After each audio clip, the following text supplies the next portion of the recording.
tilya nga. Aura? Mm. Ay, siling ko nagigani. Ikaw, gid! Sino ba? Joren?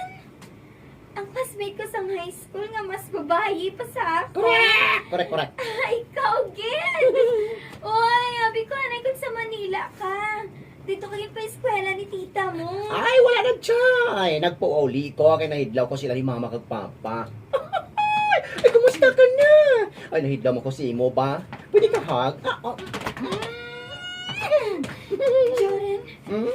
kinakos mo ako sa hugot-hugot. Ha?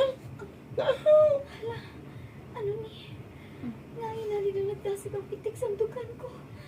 Hindi. Ano? Sagi naman ako na inlaw. Ay, Day, pasensya ka na ha. Kahugot galit ang hakos ko sa imo.